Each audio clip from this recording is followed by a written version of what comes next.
नमस्कार दोस्तों, मैं महावीर भारती एक बार फिर आप सभी का महावीर भारती यूट्यूब चैनल पर हार्दिक अभिनंदन करता हूं।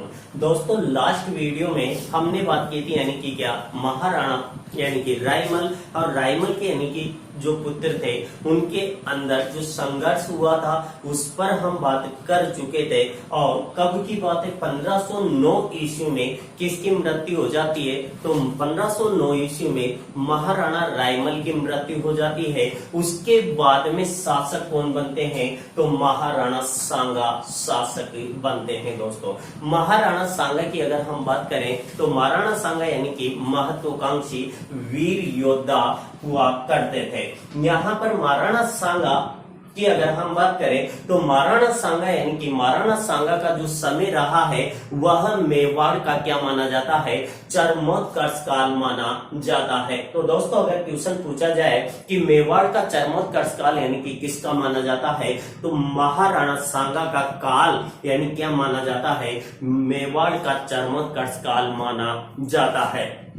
नेक्स्ट लाइन में अगर हम बात करें तो फिर क्वेश्चन यानी पूछा जा सकता है कि मेवाड़ में यानी युद्ध व संघर्ष का काल किसका काल माना जाता है, तो दोस्तों युद्ध व संघर्ष का काल माना जाता है किसका, यानी महाराणा सांगा का जो समय रहा है वह युद्ध तथा संघर्ष का काल माना जाता है। चलो बात करते हैं महाराणा सांगा से। तो महाराणा सांगा का पहला क्वेश्चन अपने पास में पूछा गया कि महाराणा सांगा का जन्म कब हुआ, तो दोस्तों महाराणा सांगा का जन्म 1482 ईस्वी में कहां पर होता है, तो चित्तौड़ के अंदर होता है, यानी चित्तौड़गढ़ दुर्ग में होता है, यानी चित्तौड़ में होता है। अतः महाराणा सांगा का जन्म कब हुआ दोस्तों, तो ये होता है यानी 1482 ईस्वी में होता है। कहां पर हुआ, चित्तौड़ के अंदर हुआ। महाराणा सांगा के पिता, तो महाराणा सांगा के पिता कौन थे, महाराणा सांगा के पिता थे कौन, राणा रायमल। राणा रायमल के पुत्र थे यानी कि कौन, महाराणा सांगा। दोस्तों, अगर हम आगे बढ़े तो क्वेश्चन यानी कि पूछ लिया जाता है क्या कि राज्याभिषेक यानी कि कब हुआ, राज्याभिषेक तो दोस्तों यानी कि किसका, महाराणा सांगा का राज्याभिषेक कब होता है, 1509 ईस्वी में होता है। और राज्याभिषेक कहां पर होता है, तो ये होता है कहां पर, चित्तौड़ के अंदर होता है। राज्याभिषेक कब हुआ, 1509 में हुआ। अतः यानी कि कहां पर हुआ, चित्तौड़ में हुआ। जन्म कब हुआ, 1482 ईस्वी में। कहां पर हुआ, चित्तौड़ के अंदर हुआ। अब इसके अलावा अगर यानी कि क्वेश्चन पूछा जाए हमसे तो महाराणा सांगा की उपाधियों की अगर हम बात करें, उपाधियां यानी कि दोस्तों हम बात कर रहे थे महाराणा सांगा का काल क्या माना जाता है, युद्ध व संघर्ष का काल माना जाता है। कहा जाता है कि जब महाराणा सांगा की मृत्यु हुई थी उस समय इनके शरीर पर यानी कितने घाव थे, 80 घाव थे। यानी कितने घाव थे दोस्तों, 80 घाव थे। इसी कारण से कर्नल जेम्स टॉड के द्वारा, किसके द्वारा, कर्नल जेम्स टॉड के द्वारा यानी कि किसे, महाराणा सांगा को क्या कहा गया है, सैनिकों का भग्नावशेष कहा गया है। सैनिकों का भग्नावशेष किसे कहा जाता है, तो दोस्तों महाराणा सांगा को ही क्या कहा जाता है, सैनिकों का भग्नावशेष कहा जाता है। एक और यानी कि महत्वपूर्ण नाम आता है दोस्तों, और वह है यानी कि कौन सी उपाधि, हिंदू पद की उपाधि। कौन सी, यानी कि हिंदू पद की उपाधि यानी कि किसे दी गई, तो वह महाराणा सांगा को दी गई। हिंदू बादशाह किसे कहा जाता है, राजस्थान के इतिहास में हिंदू बादशाह के नाम से जाना जाता है, तो कौन जाना जाता है, राव मालदेव जाना जाता है। दोस्तों, हिंदू सुल्तान के नाम से किसे जाना जाता है, महाराणा कुंभा को जाना जाता है। और हिंदू पद के नाम से किसे जाना जाता है, तो हिंदू पद के नाम से महाराणा सांगा को जाना जाता है। जब यानी कि किसका, महाराणा सांगा का राज्याभिषेक हुआ, महाराणा सांगा शासक बने, तो दोस्तों यानी कि इनके सामने कई समस्याएं आती है चारों तरफ। यानी कि अगर हम बात करें तो गुजरात का शासक इस समय कौन था, गुजरात का शासक इस समय बना हुआ था, यानी कि कौन? मुजफ्फर शाह। मुजफ्फर शाह क्या थे? यानी कि गुजरात के शासक हुआ करते थे। और बात करें तो दोस्तों यानी कि एक और क्षेत्र आता है, कौन सा?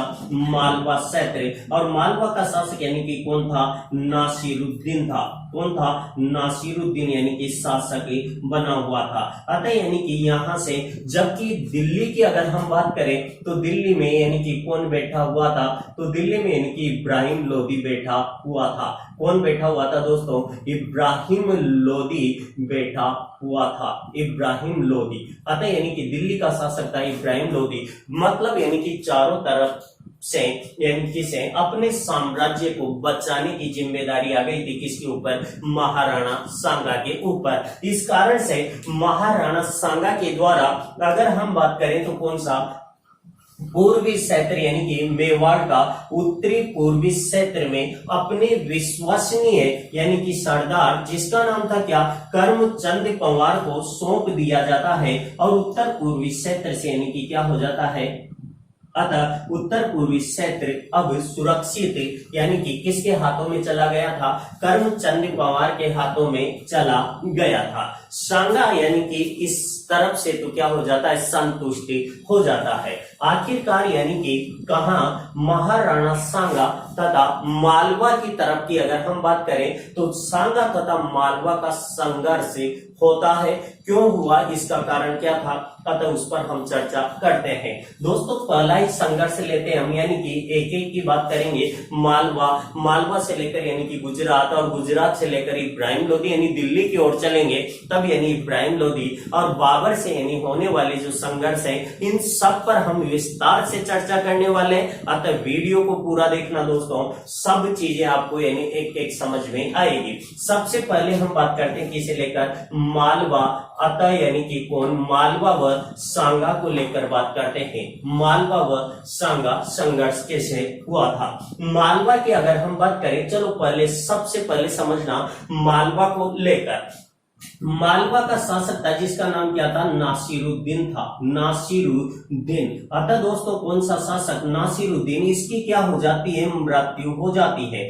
मतलब यानी क्या हो गई? मालवा के शासक नासिरुद्दीन की क्या हो गई? मृत्यु हो गई। अतः नासिरुद्दीन की मृत्यु के बाद में यानी नासिरुद्दीन का पुत्र जिसका नाम क्या था दोस्तों? महमूद खिलजी। महमूद खिलजी। लेकिन महमूद खिलजी की अगर हम बात करें तो महमूद खिलजी यानी कि कौन सा है? यह है सेकंड यानी कि द्वितीय। एक महमूद खिलजी के बारे में हमने पहले पढ़ा था, जो यानी कि कब आया था? महाराणा कुंभा के समय आया था। वह था महमूद खिलजी प्रथम, और ये कौन सा है? महमूद खिलजी द्वितीय। अब देखो यानी कि यहाँ पर महमूद खिलजी द्वितीय क्या बन जाता है? शासक बन जाता है। लेकिन नासिरुद्दीन का एक और पुत्र था, जिस पुत्र का नाम क्या था? पुत्र जिसका नाम था क्या? साहिल खां। क्या था दोस्तों? साहिल खां यानी इसका पुत्र था। साहिल खां क्या था? पुत्र था। अब यहाँ के यानी कि जो अमीर लोग थे, अमीर लोग ये क्या करते हैं? यानी कि महमूद खिलजी को पद से हटाकर और किसे बिठा देते हैं? साहिल खां को बिठा देते हैं। यानी कि कहा? मालवा का शासक महमूद खिलजी को पद से हटाकर और किसे बिठा देते हैं? साहिल खां को बिठा देते हैं। अब देखो महमूद खिलजी के समय की अगर हम बात करें तो मालवा के अंदर एक जागीर थी जिसका नाम था कौन सी? मांडू। मांडू। अतः मांडू की अगर हम बात करें तो मांडू में एक हिंदू यानी जागीरदार था जिसका नाम सामंत था, जिसका नाम था यानी कि क्या? मेदिनी राय। मेदिनी राय। मेदिनी राय। मेदिनी राय की सहायता से महमूद खिलजी वापिस साहिल खां को पराजित करके और कहां का शासक बन जाता है? मालवा का शासक बन जाता है। दोस्तों बात समझ में आई होगी। एक बार फिर देखो, नासिरुद्दीन की क्या हो जाती है? मृत्यु हो जाती है। उसके बाद में शासक कौन बनता है? महमूद खिलजी द्वितीय शासक बनता है। लेकिन यहाँ का जो अमीर वर्ग था वह महमूद खिलजी को शासक न बनाकर किसे बनाना चाहता था? साहिल खां को बनाना चाहता था। अतः महमूद खिलजी को पद से हटाकर किसे बिठा दिया, साहिल खां को बिठा दिया। अब यहाँ मालवा के अंदर एक जागीर थी जिसका नाम था मांडू, और मांडू का सामंत कौन था, मेदिनी राय। इस मेदिनी राय की सहायता से वापिस शासक कौन बन गया, महमूद खिलजी शासक बन गया। यहां तक की बात समझ में आई होगी। अब देखो मांडू में कौन है, मेदिनी राय, और मालवा में कौन बैठा हुआ है, महमूद खिलजी बैठा हुआ है। अब यहाँ पर मेदिनी राय की शक्ति यानी बढ़ती जा रही थी लगातार, दिनों दिन यानी कि मेदिनी राय की शक्ति बढ़ती जा रही थी चारों तरफ, यानी कि इसकी यशोगाथाएं सुनाई दे रही थी। इस बात से यानी कि कौन, महमूद खिलजी द्वितीय क्या होता है, यानी कि भयभीत हो जाता है, और भयभीत होकर कहां जाता है, गुजरात पहुंचता है।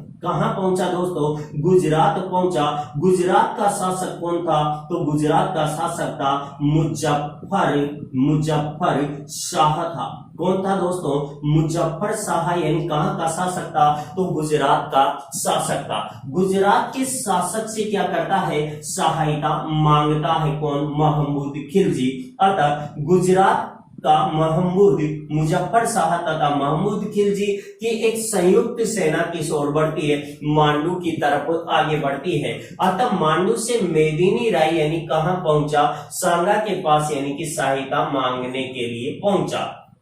लेकिन जब तक यह सांगा के पास पहुंचता तब तक यानी कि किस पर, मांडू पर, किसके द्वारा, मुजफ्फर शाह प्लस महमूद खिलजी की सेना के द्वारा क्या कर दिया जाता है, आक्रमण कर दिया जाता है। और इस आक्रमण में यानी कि मेदिनी राय के पत्नी व बच्चे मारे जाते हैं। अतः मेदिनी राय कहां, सांगा के पास चला जाता है, और मांडू पर किसका, महमूद खिलजी का अधिकार हो जाता है। तो दोस्तों यानी कि मांडू पर किसका अधिकार हो गया, महमूद खिलजी का अधिकार हो गया। मेदिनी राय कहां पहुंच गया, सांगा के पास पहुंच गया। अब महाराणा सांगा के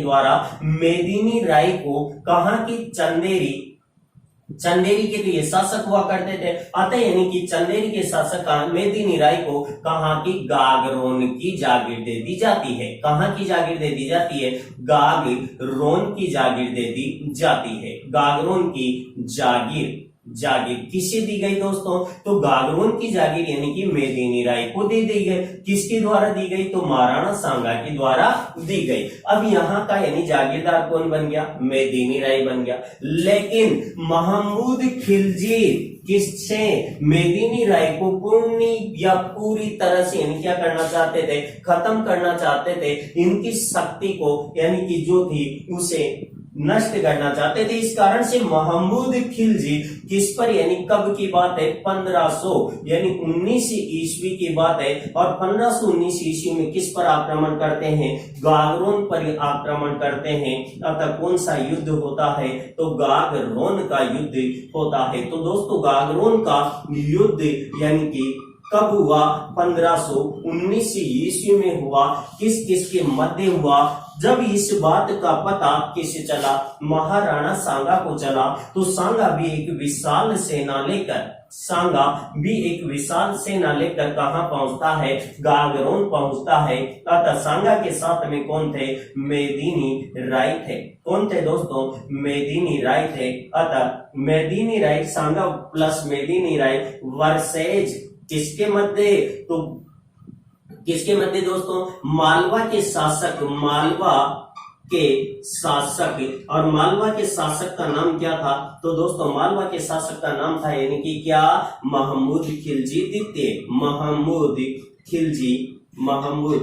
खिलजी द्वितीय था। अतः इसके मध्य युद्ध होता है जिसमें विजय किसकी होती है, महाराणा सांगा की विजय होती है। और महमूद खिलजी द्वितीय को क्या कर लिया जाता है, कैद कर लिया जाता है। लेकिन कुछ समय बाद में यानी कि महाराणा सांगा के द्वारा किसे, महमूद खिलजी को छोड़ दिया जाता है। आखिरकार यानी कि गागरोन का युद्ध जो 1519 में सांगा तथा किसके बीच हुआ था, महमूद खिलजी द्वितीय के बीच हुआ था। इस युद्ध में किसकी विजय होती होती है, सांगा की विजय होती है और मालवा वाला क्षेत्र यानी कि बहुत सारा क्षेत्र किसके पास आ जाता है, तो यानी महाराणा सांगा के पास आ जाता है दोस्तों। अतः ये था यानी कि कौन सा, मालवा संघर्ष। नेक्स्ट वीडियो में हम बात करेंगे गुजरात को लेकर तथा दिल्ली और दिल्ली के यानी कि दो शासक इब्राहिम लोदी तथा बाबर से होने वाले मुकाबलों की। अतः दोस्तों तब तक के लिए नमस्कार।